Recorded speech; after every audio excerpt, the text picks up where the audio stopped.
Everything at my sister's wedding looked like a dream, sunlight spilling over the vineyard, laughter echoing through the garden, champagne glasses clinking in the breeze. But on day 3, as we sat smiling through the post-wedding brunch, my husband leaned in and whispered something that made my blood run cold. "We need to leave.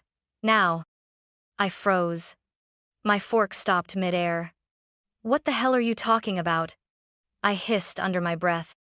Ryan's eyes never left the groom. "You really didn't notice? The groom. He's not who he says he is." What he said next made my stomach twist into a knot so tight I couldn't breathe. My sister had just married a man who didn't exist. Before I tell you what we discovered, ask yourself this: have you ever looked into someone's eyes and felt something was off, even when everyone around you was clapping? You were probably right. 3 days earlier, everything had felt magical. Ryan and I had just pulled into the coastal resort in Santa Barbara, where Haley and Evan's wedding weekend was taking place. The property was stunning white stucco villas, sweeping ocean views, and palm trees dancing in the breeze. My sister had always dreamed of a wedding like this, and somehow, Evan had delivered.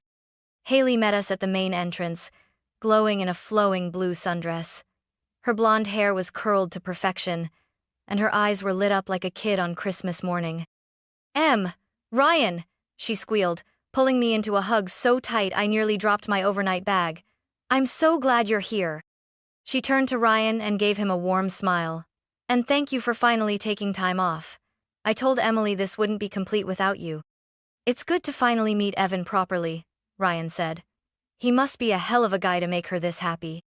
"Oh, he's perfect," Haley said, practically floating. "You'll see." And we did, at least on the surface. Evan Blake was every inch the ideal man. Tall, clean-cut, charming. He greeted me with a firm handshake and a gentle kiss on the cheek. "So, this is the famous big sister," he grinned. "You two really do look alike." I laughed, flattered, as Haley beamed. Our parents, Janet and Paul Carter, were already seated on the villa terrace sipping wine and gushing over Evan. Dad shook his hand like he'd known him for years. Mom kept commenting on how respectful and put together he seemed. The welcome dinner that night was like something out of a movie. Candles flickered under hanging lights, a jazz quartet played in the background, and everyone looked like they'd stepped out of a lifestyle magazine. Evan made a toast that had even my cynical uncle tearing up. Haley looked at him like he'd hung the moon. Ryan leaned over during the applause and said quietly, "He's got presence," like he rehearsed that. I smiled, not taking him seriously. Maybe he did. It's a wedding, not a TED Talk. "Still," Ryan muttered, eyes following Evan across the room. "Something about him feels too curated." I brushed it off. Ryan was always a bit suspicious of people who seemed too polished. As a cybersecurity analyst, he was trained to spot patterns and anomalies and, sometimes, he overanalyzed. But in that moment, surrounded by fairy lights and laughter, I didn't feel a single warning bell. I wish I had. The next morning started with a yoga session on the lawn. Haley had arranged a private instructor, and while everyone was stretching into sun salutations, Evan brought out fresh smoothies for the bridesmaids. "Isn't he the sweetest?" Haley whispered to me, cheeks flushed with joy. I nodded. Objectively, yes. Evan was attentive, thoughtful, always 2 steps ahead. But there was something calculated about it. Like he was ticking boxes off a checklist rather than acting from genuine care. Later that afternoon, Ryan and I went for a walk along the bluff trail behind the resort. The ocean stretched out like glass beneath us, but Ryan wasn't admiring the view. He was thinking. "He's too smooth," Ryan said finally. "Still on this?" I teased. "I'm not being paranoid, Em," he replied. "He has 2 phones. I saw him switch them behind his back this morning, one with a black case, one with a red one. Maybe one's for work," I said, trying to sound logical. "He does run some kind of startup, doesn't he?" "That's the thing," Ryan said. "No one here, including your dad, seems to know exactly what that startup does, and I checked, there's no company registered under his name in California." I stopped walking. "You looked him up?"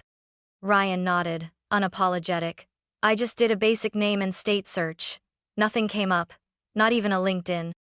That gave me pause. In today's world, everyone had a digital footprint, especially someone as high profile as Evan supposedly was. Could be under a parent company? I offered weakly. Maybe, Ryan admitted. But you've got to admit it's strange. That night, at the rehearsal dinner, I started watching more carefully. Evan was charming, as always. He made a point to toast my parents, complimenting my mother's cooking and my father's career in finance. He asked Haley's childhood best friend about her job at the hospital, and remembered the name of her dog. But when no one was watching, I caught little Flickershy's jaw tightening when someone interrupted him, his eyes narrowing when the photographer asked him to pose differently. Twice during dinner, he stepped away to take phone calls. Once, when I walked past the hallway to the back patio, I caught him speaking sharply into his phone. "No, it has to be done before Sunday," he hissed. "I don't care what it takes. Do not screw this up." When he saw me, his face changed, in an instant smile on, voice light. "Just a quick business call," he said, tapping his phone. "Don't worry, nothing's going to ruin this weekend." But something already had. I just didn't know it yet. The morning of the wedding day, the estate buzzed with energy. Hairdryers whirred, steam rose from pressed gowns, and makeup brushes moved like tiny wands of magic. Haley was in her element, laughing with her bridesmaids, drinking mimosas, floating through the suite in a silk robe embroidered with bride. She looked radiant. If anything was bothering her, it didn't show. Evan stopped by to drop off a handwritten note for Haley before the ceremony. It was folded carefully, sealed with wax, and tied with a navy ribbon. "She deserves a little extra today," he said, smiling as he handed it to me. "Tell her I'll see her at the altar." He looked sincere, calm, perfect. But after he left, Ryan pulled me aside in the hallway. "I don't want to ruin anything, but I just ran a facial recognition scan." I blinked. "You? What?" "I used one of the wedding photos your mom posted last night," he said. "Ran it through a secure database. Evan's face came up 3 hits, 3 aliases, 3 different states." I stared at him, my stomach turning. He used to go by Tyler Evans in Nevada, then Jared Lawson in Texas. Both identities are linked to women who filed fraud complaints. Nothing stuck. He's slippery, but it's not nothing. My heart pounded. "Are you absolutely sure?" Ryan hesitated. "Facial recognition isn't perfect, but the match confidence was over 90%. That's not random." I didn't want to believe it, but something inside me, same thing that had felt off since we arrived, tightened into a knot. Later that afternoon, I was helping Haley adjust her veil when Stephanie, her college roommate and bridesmaid, mentioned something odd. "I can't believe Haley ended up with Evan," she said, laughing. "I still remember when she was obsessed with that guy from Aspen she dated for 2 years." "Evan is the guy from Aspen," I said, confused. Stephanie blinked. "No, that guy's name was Logan. Haley showed me his picture. Different guy entirely." I froze. Different name. Different face? When I tried to bring it up gently to Haley, she just laughed it off. "Steph's always mixing up names. Evan and I met in Aspen, but it was through mutual friends. She probably got details crossed." She was glowing, happy, hours away from walking down the aisle. I didn't press it. But later, while walking past the groomsmen's suite, I heard Evan again, his tone clipped and sharp. "I said no contact until Monday. If she finds out now, we're screwed." He paused. "Yes, the accounts are ready. I just need one more meeting with her father. Then we're out." He didn't notice me. But I noticed everything. His voice wasn't just cold, it was strategic. And for the first time, I knew. He wasn't just playing a role. He was executing a plan. After what I overheard, I didn't sleep much. The next morning, while Haley was off taking portraits with the bridal party, I cornered Ryan on the terrace. "You were right," I whispered. "I heard Evan last night. He was talking about accounts, about her father-like. This is some kind of setup." Ryan's face darkened. "That confirms it. And guess what else? I dug deeper.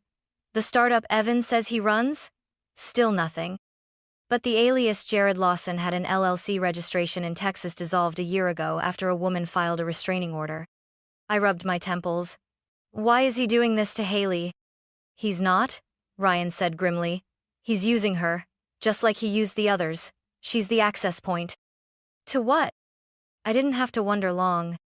That afternoon, my dad mentioned casually over champagne that he and Evan were planning to chat about some real estate ventures. He's got an uncle in Palm Springs who flips boutique hotels, Dad said, clearly impressed. Wants to loop me in.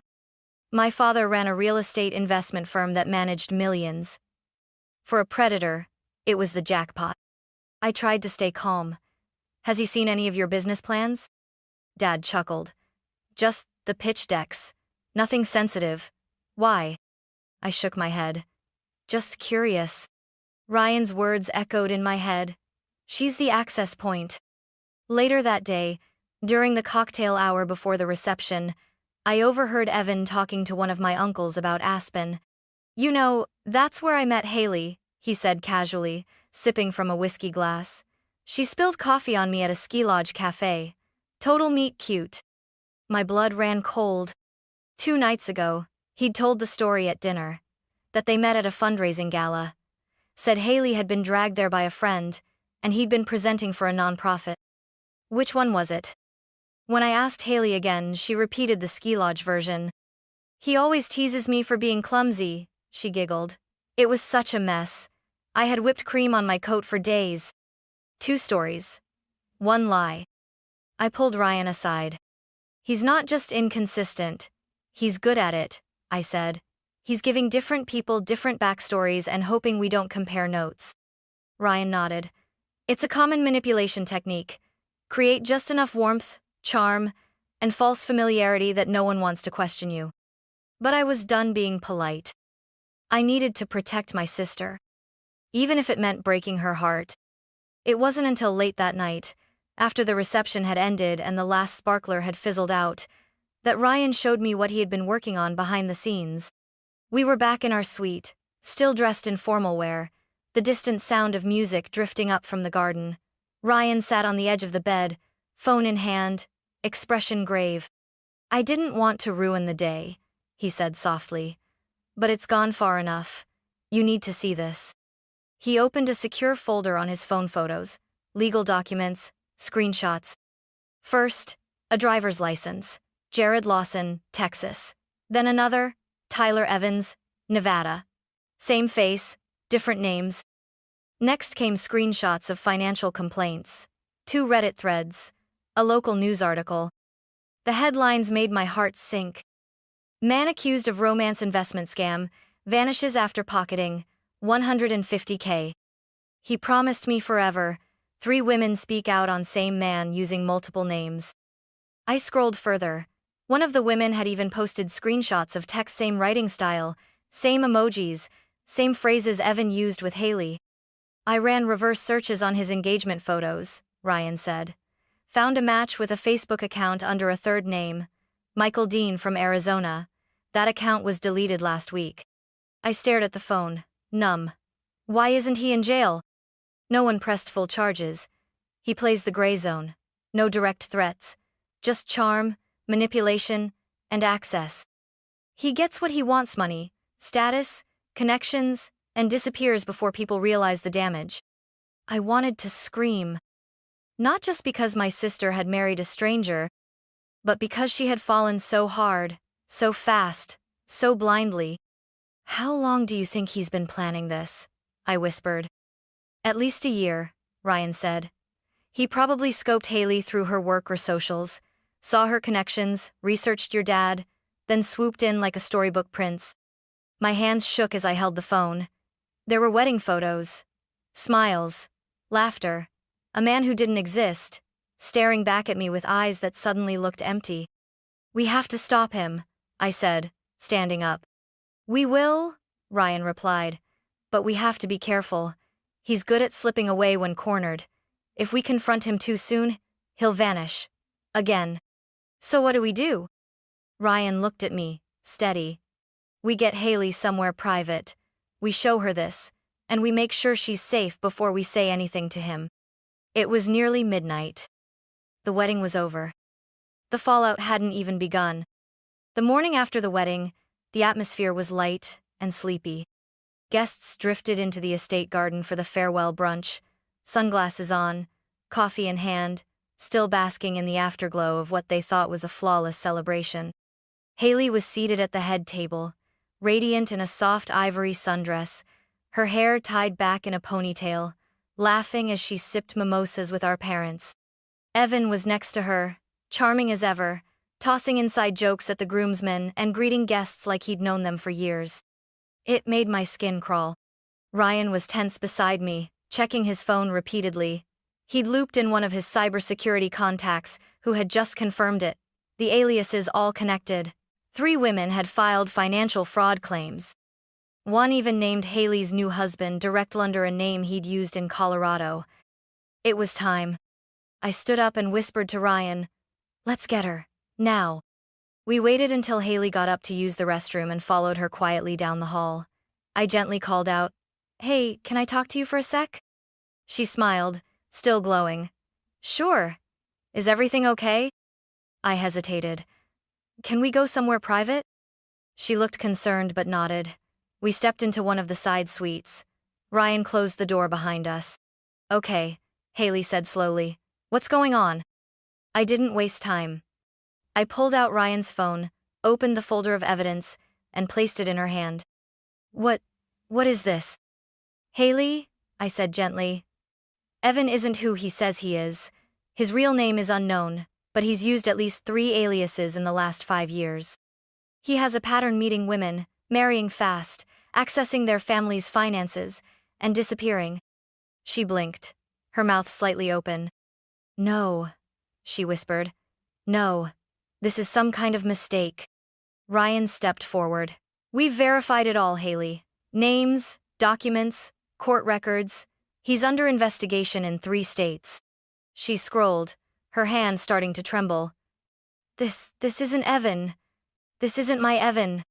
"I overheard him," I said softly. "Multiple times. Talking about your dad. About accounts.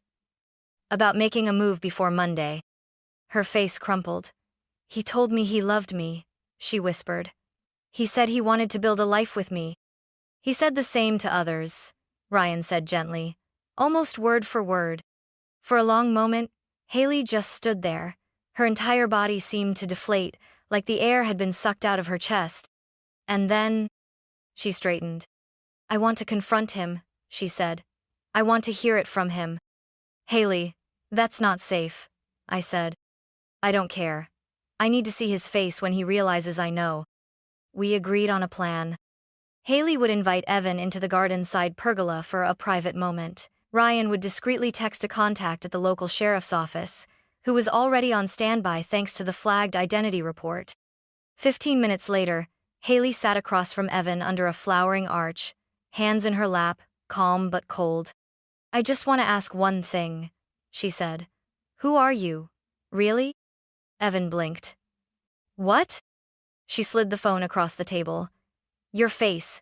3 names, 3 women, 1 pattern." His expression didn't break for a second. "Haley, I can explain." But then he saw Ryan and me emerging from the path. He stood suddenly, knocking over his chair. "You don't understand," he snapped. "It's more complicated than that." "Not anymore," Ryan said, raising his phone. "We've already sent everything to law enforcement." Footsteps. A deputy emerged from the hedge line, hand resting on his belt. "Evan Blackheath, that's your name, I need you to come with me." For the first time, Evan's mask cracked. He looked at Haley, eyes pleading. We were happy. I could have made it real. She didn't even flinch. "You never gave me that choice." As they cuffed him and led him away, I watched my sister crumble and rebuild all in one breath. She didn't cry, not yet. But her eyes were no longer soft. They were awake. The rest of the day blurred into fragment sirens, statements, stunned guests whispering in corners, and our mother sobbing into a linen napkin as the deputies took Evan away in handcuffs. My father was livid, not just at Evan, but at himself. How could I have let this happen? He muttered over and over, pacing across the patio. He complimented your quarterly reports and memorized Mom's bruschetta recipe, I said gently. You weren't careless, he was calculated. Haley sat in silence for hours. She refused food, barely blinked. It wasn't until late evening after most of the guests had left, and the estate was eerily quiet that she finally spoke. Do you think he ever loved me? She asked. Her voice was so small, I almost didn't hear it. I didn't answer right away. Instead, I knelt beside her, wrapping my arms around her shoulders. I think he loved control, not you. She nodded slowly. Then I'm glad he lost it. That night, she moved into my guest room. The suite she had shared with Evan remained untouched. We left it that way. 6 months later, Haley still hasn't said the word wedding. But she's been going to therapy twice a week. Some days are harder than others, especially when old photos pop up in her phone memories, or when someone casually asks how married life is going. She usually just smiles and changes the subject. She's living with me and Ryan for now. Our guest room has turned into her sanctuary plants on the windowsill, a new journal beside her bed, and no reminders of Evan anywhere in sight. Our parents are slowly regaining balance too. Dad hired a private investigator to audit every account, and Mom's been attending a support group for family members of scam victims. As for me, I've learned something simple but profound. Real love doesn't confuse, it clarifies. It doesn't isolate, it protects. Haley says the hardest part wasn't that Evan lied, it was that she believed him over herself. But next time, she told me just last week, if something feels wrong, I'll trust the silence more than the words. I don't know when she'll love again. But I do know this. She won't be fooled again. Not because she's jaded, but because now, she's awake. And this time, her heart isn't just open. It's guarded by truth.